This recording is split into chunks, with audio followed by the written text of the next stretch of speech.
하나님께서 사용하시는 사람이라는 그 제목의 말씀을 우리가 함께 말씀을 받고자 합니다. 그 예배 순서지 오른쪽에 그 말씀 대지를 참고해 주시면 감사하겠습니다. 세상에서는 굉장히 많이 알고 많이 배우고 강하고 또 많이 가진 사람을 상당히 선망의 대상으로 생각하고 또 그런 사람들을 찾아서 일을 맡기기도 합니다. 그러나 하나님께서 쓰시기에 합당한 자는 굉장히 세상 사람들이 생각하기에 다른 사람들입니다. 미련하고 약하며 천하고 없는 자입니다. 무디 목사님은 네 가지 형편, 즉 미련함, 약함, 천함에서 멸시받음과 같은 말입니다. 또 없는 것, 이런 것들을 하나님의 군대다 이렇게 말씀하신 적이 있어요. 이 네 가지 형편에 있는 자, 즉 네 가지 군대가 결국은 영적 전쟁에서 하나님 손에 잘 사용되어서 승리를 거두게 됩니다. 우리가 생각할 때는 강함, 또 미련함의 반대는 지혜로움이죠. 천함의 반대는 우리 성경에 보면 문벌 좋은 아주 명문가랄지 또 있는 가정이랄지 이런 배경이 있는 자와 그 천함과 반대되는 개념입니다. 또 없는 것은 있는 것과 반대되는 개념이죠. 그러나 하나님께서는 역설적으로 참 미련하고 약하고 천하고 없는 자를 귀히 사용한다는 말씀입니다. 여기서 우리 그리스도를 생각해 보면 아주 낮은 자리에 태어나셨죠. 가난한 집에, 그것도 베들레헴에 호적하러 갔다가 말구유에서 태어나셨고, 또 그것도 헤로드 왕이 이제 죽이려고 할 때 애굽으로 피난 가서 숨어서 거의 살았지 않습니까? 다시 나사렛으로 돌아와서 참 공생애가 시작될 때까지 목수 일을 하셨는데, 나사렛의 히브리어는 네체르입니다. 네체르란 말은 이 나무 가지를 의미하죠. 아주 연약한 나무 가지, 볼품 없죠. 바로 여기 네 가지에 해당됩니다. 약하고 미련하고 천하고 없는. 그러나 여러분들 나무를 이렇게 보시게 되면 결국은 그 생명의 끝이 나무 끝에서 움터서 꽃이 되고 또 잎이 되지 않습니까? 꽃이 피어야 열매를 맺습니다. 열매를 맺는 것은 가느다란 나무 가지입니다. 연약하다 우리가 무시해서는 안 됩니다. 바로 그리스도를 통해서 이 구속 사업의 열매가 맺힐 것을 하나님께서는 구약에서부터 예언하고 계시는 거죠. 네체르, 볼품없는 작은 가지와 같은 곳에서 공생의 전까지 주님께서는 그래서 나사렛에서 무엇 선한 것이 날 수 있느냐 이런 비아냥거리 얘기도 성경에 나오지 않습니까? 우리나라로 말하면 참 볼품없는 동네. 우리는 그런 배경을 참으로 감사하고 하나님께서 사용하실 형편과 조건이 된다는 것을 잊어서는 안 되겠습니다. 그래서 하나님께서 사용하시는 사람은 거기 보시면 미련한 자, 약한 자, 천한 자, 멸시받는 자, 없는 자입니다. 먼저 미련한 자를 보게 되면 미련함이란 말은 성도들이 보이지 않는 주님을 미련한 듯이 믿는 것이 주님을 믿지 않는 세상 사람들이 보기에는 아주 미련하게 보이죠. 뭐 보이지도 않는 주님을 믿느냐. 그래서 이 미련하단 말은 세상적인 지혜 있는 것과 반대되는 그런 개념이죠.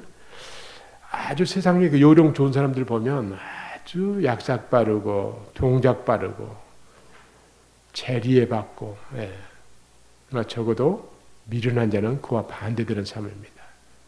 주님만 바라보면서 의지하면서 믿고 나아가는, 신뢰하는 그런 사람이죠. 세상 사람들 볼 때 미련한 자입니다.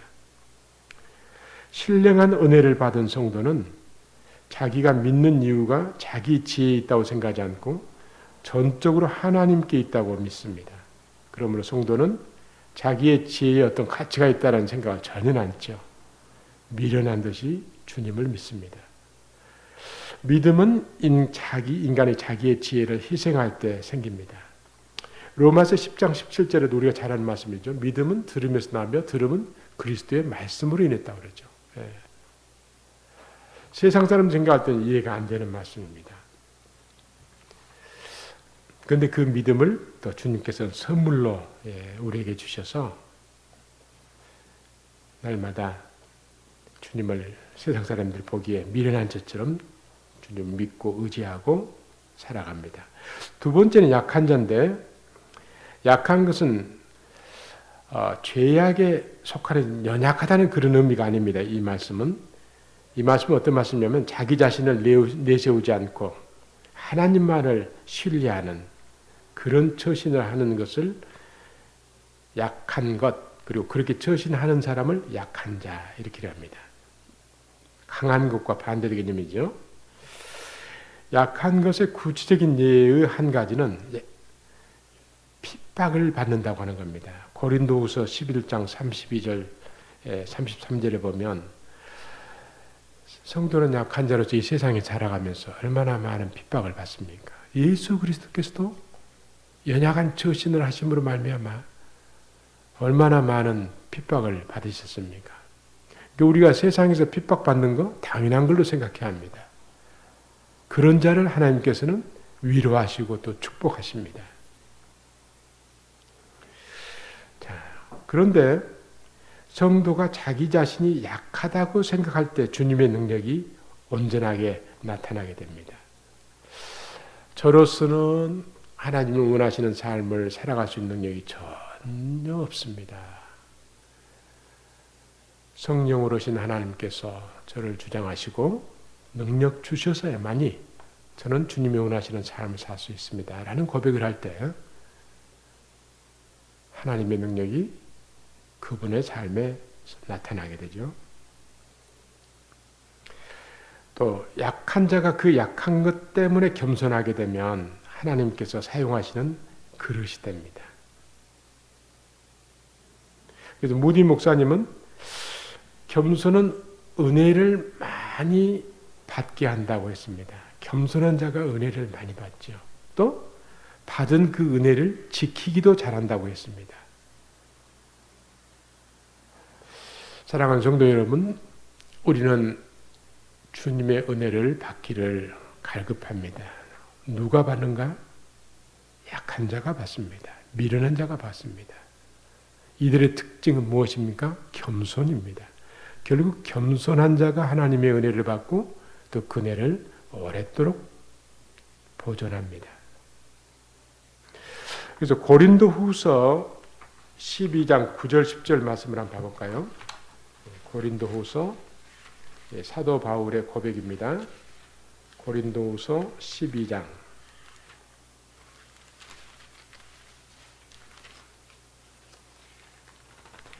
9절 10절 말씀을 우리 한 목소리로 봉독합니다. 12장 9절 10절입니다. 네. 같이 봉독합니다. 나에게 이르시기를 내 은혜가 네게 족하도다. 이는 내 능력이 약한 데서 온전하여짐이라 하신지라. 그러므로 도리어 크게 기뻐함으로 나의 여러 약한 것들에 대하여 자랑하리니 이는 그리스도의 능력이 내게 머물게 하려 함이라. 그러므로 내가 그리스도를 위하여 약한 것들과 능욕과 궁핍과 박해와 곤고를 기뻐하노니 이는 내가 약한 그때에 강함이라. 사도 바울은 누구와 비교할 수 없는 그런 영적 체험과 은혜를 받은 사람이죠. 3년 동안 광야에 나가서 주님으로부터 직접 배운 사람이고 그런 가운데 또 낙원까지 갔다 왔다고 했습니다. 천국이죠. 살아있는 사람으로서는 체험할 수 없는 그런 체험을 한답니다. 그러나 교만하지 않게 하시기 위해서 하나님께서 몸에 가시를 주었다고 했죠. 사단의 사자. 사람에 따라서는 그게 안질이라고도 하고 간질이라고도 하고 여러 가지 기타 몸의 질병이라고도 하고 이렇게 봅니다. 어쨌든 낫지 못하는 아주 고질병이었습니다. 그래서 좀 낫게 해달라고 간구했지만 내 은혜가 네게 족하도다. 그 말씀은 내가 그러한 몸의 가시를 지니고 있음으로 말미암아 겸손할 수 있다는 말씀이죠. 우리가 스스로 겪고 있는 아픔, 또 해결되지 않은 여러 가지 문제들, 또 질병, 하나님께서 해결해 주시지 않을 때 우리로 하여금 겸손할 수 있도록 사용하시는 도구로 생각하는 것이 옳다고 봅니다. 어쩌면 나는 이런 아픔을 겪는가? 어쩌면 나는 성도이면서도 이렇게 참 여러 가지 어려움이 있는가? 오히려 그것이 나로 하여금 겸손케 하는 그런 조건이 되는 것을 생각할 때 우리는 하나님께 감사해야 할 줄로 압니다. 사도 바울은 낙심하지 않았습니다. 이게 나로 하여금 겸손케 하는 것이구나. 또 나로 하여금 내가 얼마나 약한가를 깨닫게 하시는구나. 스스로 약하다고 인정할 때 주님은 강한 능력으로 나타났습니다. 우리가 그 대인관계에 있어서도 굉장히 강한 분들 있죠. 자신만만하고 하나님 보시기에는 위험합니다. 미련하게 약하게 처신하는 자가 주님 보시기에 오히려 기뻐할 자입니다. 기뻐하실 자죠. 세 번째는 천한 자. 천한 자는 멸시받는 자 그 말입니다. 없는 자. 이들은 사람 보기에 별로 존재 가치를 가지지 못한 사람들이죠. 그러나 하나님께서는 다릅니다. 하나님께서는 사람이 보기에 낮고 천한 자의 편이 되어주시고 이러한 자를 통해서 큰 일을 하십니다. 성경에 나오는 많은 분들 가운데 문벌 좋은 자, 가진 자, 강한 자 없습니다. 다 약한 자였고 미련한 자였고 세상 사람 보시기에는 정말로 쓰임받지 못할, 세상에서 쓰임받지 못할 그런 조건을 가진 분들이었지만 하나님 손에 들려서 아주 큰 일을, 큰 사역을 했던 걸 봅니다. 우리가 잘 아는 모세, 나이 40에 혈기로 사람을 죽였죠. 하나님 기뻐하시지 않았습니다. 미당 강해로 들어가서 양치 생활 한 40년 하고 보니까 이제 나이 80, 아주 백발이 성성한 노인이 되었습니다. 힘도 없습니다. 기력도 딸립니다. 그러나 호렙산 불 붙는 그 떨기나무 앞에 서게 하시고 이스라엘 민족을 출애굽할 수 있는 그러한 막대한 사명을 주어서 그 일을 감당케 하십니다. 무슨 능력이 있었겠죠? 자기 몸 하나 건사하기 어려운 그 노인을 들어서. 저는 지난주일에도 목사님과 말씀 나누면서 또 그 전주에도 참 청년기서부터 신앙이 중요한데 기독 청년들은 힘을 좀 많이 빼야 한다고 생각합니다. 젊습니다. 힘이 있습니다. 능력이 있습니다. 하나님을 그러면 그럴수록 의지할 가능성이 낮아집니다. 오 아버지 하나님, 아담과 하와가 범죄한 이후로 선을 행할 능력을 다 잃어버린 저 아닙니까? 그의 후손으로서, 아담의 후손으로서 예수 그리스도를 나의 구세주와 주님으로 믿어서 구원받았다고 하지만 여전히 죄의 사함을 받았지 선을 행할 수 있는 그런 능력은 저에게 전혀 없습니다. 또 정확히 하나님처럼 선악을 분별할 수 있는 능력도 없습니다. 선하신 분은 오직 하나님 한 분이시죠. 성부, 성자, 성령 삼위 하나님이십니다. 고로 주님께서 저로 하여금 선악을 분별케 하시고 또 능력을 주셔서 주님이 원하시는 삶을 살아가게 하여 주시옵소서. 이런 기도가 청년기에서부터 절실하게 나와야 된다고 생각합니다. 힘을 빼야 됩니다. 없다고 인정해야 됩니다. 나는 무능하고 무력한 자입니다. 그럴 때 주님의 엄청난 능력이 제가 별로 간증이나 예화를 좀 들지 않습니다만 잠깐 제 간증을 하나 좀 말씀을 드리겠습니다. 2004년쯤 됐을까요? 그때 심호하시던 목사님이 호주로 가시고 네덜란드에서 우리 김재현 목사님하고 같은 시기에 공부했던 분이십니다. 두 분 잘 아시는 사이죠. 성희찬 목사님이신 분인데 저희 교회 오셨습니다. 그때 제가 재정위원장을 이렇게 맡고 있었습니다. 근데 그래서 1월 달에 오셨을 거예요. 그런데 목사님께서 갑자기 그때 교회의 그 분위기가 조금 단합되지 못한 것들이 좀 있었습니다. 그래서 여름 수련회를 한번 하면 어떻겠는가 그래가지고 갑자기 예산에도 없는, 예산이 세워지지 않는 행사를 하게 되었습니다. 1박 2일로. 근데 이제 재정을 맡고 있는 저로서는 상당히 좀 걱정이 되대요. 그때 교회에서 굉장히 면적이 넓은 주차장을 구입을 했었을 텐데, 재정이 좀 어려웠을 때입니다. 예비비도 거의 쓸 예비비가 별로 없었었죠. 근데 목사님은 이제 그런 사정을 모르시니까 행사를 하기로 하셨고, 또 당회에서 이제 통과가 됐는데, 집에 와서 생각해 보니까 좀 잠이 잘 안 오더라고요. 이걸 어떻게 되나. 그래서 교회에 그 자금을 쓸 수가 없고, 제가 어떻게 자비랑 할 수밖에 없겠다. 이제 각오를 했습니다. 근데 그 얘기를 아내에게 얘기를 하기도 참 어렵대요.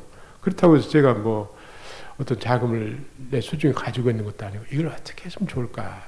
굉장히, 그런데 그렇게 저렇게 하다가 토요일 날 밤에 이제 기도를 했습니다. 근데 기도하는 가운데 하나님께서 시원한 마음을 주시더라고요. 하나님께서 주의 종을 통해서 하기로 하신 행사는 하나님께서 진행하신다는 그런 마음을 강하게 주시더라고요. 그래서 내가 걱정했던 게 내가 하려고 할 때 염려가 생기는구나 하는 것을 또 깊이 깨달았어요. 주일날 교회에 갔습니다. 예배 직전인데 그 성가대 하신 분께서 저를 찾아와서 장로님 저 좀 배울 수 있을까요? 그래서 새신자 교육 제가 바로 맞추고 어떤 말씀입니까? 그랬더니 거두절미하고 제가 볼 때는 장로님은 좀 남한테 부탁하는 그런 성격은 못 되신 것 같습니다. 근데 이런 행사를 하기로 당회에서 결정했다면서요. 예, 그렇습니다만 그랬더니 그 일을 저한테 좀 맡겨주시면 감사하겠습니다. 주님은 그런 분이신 것 같아요. 내가 모든 걸 다 하는 게 아닌 것 같아요. 그래서 기쁨으로 성도님들이 참여하고 어떻게 했는가 나도 잘 모르겠어요. 예산이 상당히 남아가지고 교회 재정에 환입을 했습니다. 또 기적 같은 일이 일어나서 그래가지고 성도님들에게 별 부담을 안 드리고 기쁨으로 동참을 하게 어떻게 했는데, 이건 조그마한 예입니다만 우리는 뭘 할 수 있다는 능력을 가진 자라고 이 작은 일에도 생각하지 않아야 된다고 생각합니다. 자, 그래서 우리가 낮고 천한 자리에 있는 자가 도리어 하나님의 사랑을 받을 만한 그런 소망이 있는 자리에 있다고 생각해야 합니다. 이건 너무나 역설적이지 않습니까? 하나님께서는 이 땅을 굽어 살피십니다. 찾는 자가 어떤 사람입니까? 미련한 자, 약한 자, 천한 자, 없는 자를 찾고 계십니다. 여러분은 어디에 속하시겠습니까? 그런데 지혜 있고 강하고 문벌 좋고 있는 자가 되는 일은 굉장히 어렵습니다. 그러나 하나님이 찾으시는 이러한 유형의 사람은 바로 다른 사람이 아니고 우리들 자신 아닐까요? 그리고 그러면 설령 우리 가지고 있던 지혜가 있다 하더라도 또 많은 물질을 가지고 있다 하더라도 우리는 여전히 이런 세 가지 유형에 속할 수가 있는데 그것을 하나님의 것으로 생각하면 됩니다. 부자가 천국 가기가 낙타가 바늘길을 통과하는 게 어렵다 하는 말, 아무리 부자라 하더라도 주님의 것을 생각할 때 그는 여전히 가난한 자가 될 수 있다고 생각합니다. 내가 많은 지식이 있고 많은 지혜가 있다 할지라도 주님의 것이라고 생각한다면 여전히 우리는 결핍된 자, 부족한 자, 약한 자로 생각할 수 있다고 봅니다. 신앙 여부에 따라서 우리는 굉장히 교만할 수도 있고 겸손할 수 있다고 생각합니다. 자, 세 가지 사람들의 특징이 뭘까요? 미련한 자, 약한 자, 천한 자, 없는 자. 특징은 겸손이라고 생각됩니다. 자, 그럼 그 다음에 하나님의 사용하시고자 하는 사람은 이제 그런 사람들인데 하나님께서는 그러면 왜 이런 사람들을 사용하시는가? 그 목적이 뭔가? 첫 번째는 자기 자신을 자랑하지 말라. 구원받는 길에 있어서 누구든지 자기의 힘을 믿거나 의지하는 자는 주님의 보혈을 무시하는 죄를 범하는 자이다. 이런 말씀이죠. 그 말씀을 더 깊이 생각하시려면 로마서 3장 27절 말씀을 참조해 주시기 바랍니다. 우리 인생들은 만물보다 거짓되고 심히 부패한 사람들입니다. 또 그런 마음을 가진 사람들. 예레미야서 17장 9절에 그랬죠. 사람이 자기 자신을 그런 마음을 가진 사람들인데 자랑할 수 있겠는가? 따라서 사람은 주님을 따르기 위해서는 자기를 부인하고 자기 십자가를 지고 주님을 쫓아야 한다고 마태복음 16장 24절에서 말씀하십니다. 근데 여기서 부인한다는 말씀은 무슨 말씀입니까? 자기를 버리라는 말씀인데 자기의 욕심, 죄악, 의의까지 버리라는 그런 말씀입니다. 자, 우리는 그 대인관계에서 때로 이 다툼이나 갈등이 있을 때 있습니다. 서로 자기 주장을 합니다. 그리고 판단하기도 이건 남의 일이 아니라 우리 모두 다 그렇습니다. 우리가 생각할 것은 남을 판단하고 언쟁하면서 내가 이기려고 할 때 그 전제는 뭔가? 나는 의롭다는 겁니다. 그런 전제에서 출발해서 남과 절대 진료하지 않고 또 나의 기준, 나의 의의 기준을 가지고 남을 판단합니다. 근데 우리는 의로운 자일까요? 우리는 모두 용서받은 죄인으로서 우리의 의는 전혀 없죠. 근데 하나님께서 말씀하시는 그 의는 우리가 생각할 때 그 의와 조금 차이가 있습니다. 그래서 우리는 옳은 것을 의롭다 이렇게 생각하는데 물론 그렇습니다만 그럼 하나님께서 옳다고 생각하는 건 뭔가? 우리를 바라보실 때 먼저 죄를 회개한 자일 겁니다. 그리고 구원받은 자로서 주님을 철저히 신뢰하고 의지하고 따르는 사람일 겁니다. 즉 순종하는 사람이죠. 예. 그럴 때 하나님 보시기에 의롭다고 이렇게 보시고 또 그 의는 다른 말로 표현하면 하나님과의 관계에 있어서 바른 관계를 가진 자. 의는 관계성의 관점에서 얘기가 되기도 합니다. 적어도 우리는 의롭지 않습니다. 저는 불의한 자입니다. 저 삶에서 또 저 자신에서 의로운 부분이 한 군데라도 성한 부분이 어디가 있겠습니까? 따라서 우리는 남하고 대화할 때도 과도한 주장을 할 수 없습니다. 또 남을 과도하게 판단할 수도 없습니다. 예. 자, 이런 자리에까지 가기를 주님께서 원하신 줄로 믿습니다. 두 번째는 주 안에서 자랑하라. 줄인다면 주님만을 자랑하라. 이런 말씀 되겠죠. 성도는 자기가 용서받은 죄인임을 알아야 되며 자기가 바로 된 것은, 즉 구원받은 것은 주님으로 말미암아 된 줄로 생각해서 오직 주님께만 감사드리는 자가 되어야 된다. 이 말씀입니다. 하나님께서는 성도가 받은 구원에 대하여 이러한 겸손한 자세를 갖게 하시기 위해서 성도로 하여금 그리스도 안에 있게 하셨고 또 그리스도로 하여금 그들의 의로움과 거룩함과 구속함이 되게 하셨습니다. 이 말씀은 어떤 말씀입니까? 여기서 그리스도 안에, 이 말씀은 그리스도와 연합되어 있게 하셨다는 말씀입니다. 우리에게서 무슨 여기서 좀 의로움, 거룩함, 구속함, 내 자신과 내 삶에서 어디에서 찾아볼 수 있을까요? 그러나 하나님께서는 우리를 의롭다 하시고 거룩한 백성이라고 하시고 구속받은 백성이라고 하십니다. 누구 때문에? 그리스도 때문에.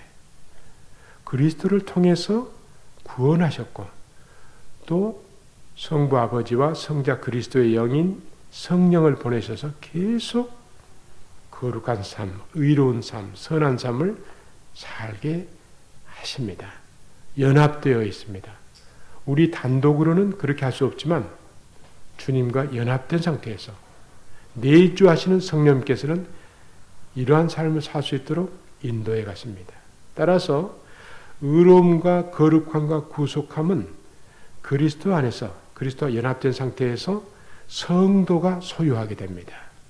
우리 단독으로는 불가능합니다.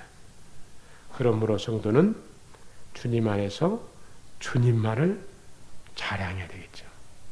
예수 그리스도를 통해서만 이런 일이, 이런 은혜가, 이런 축복이 우리에게 주어졌습니다. 고린도전서 1장 30절에서 31절 우리 한번 같이 봅니다. 고린도전서 1장 30절 31절 우리 같이 한번 봉독하시겠습니다.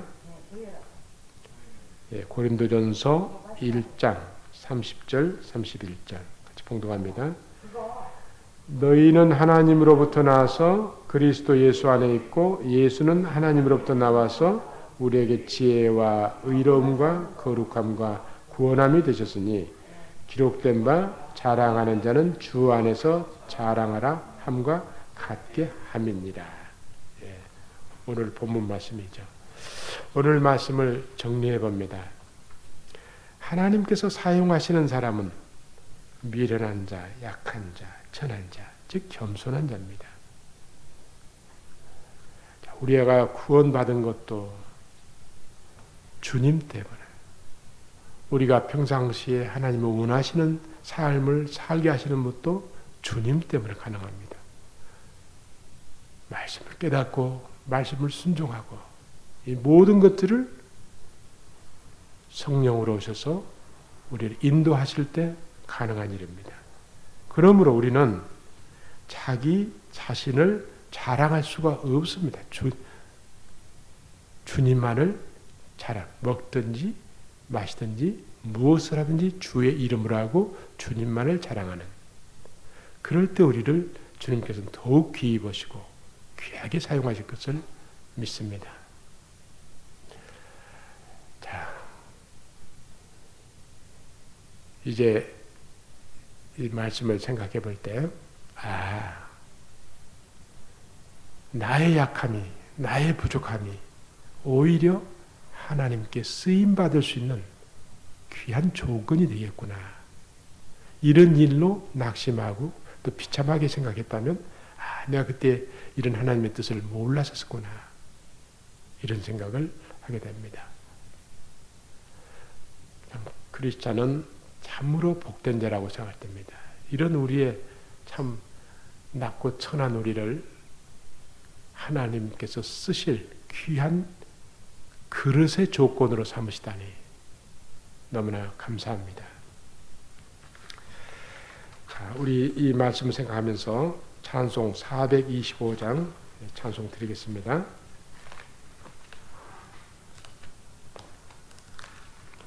네, 425장입니다.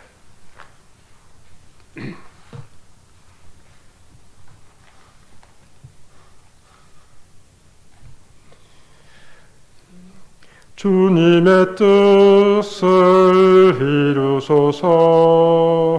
고요한 중에 기다리니 진흙과 같은 날 빚으사 주님의 형상 만드소서.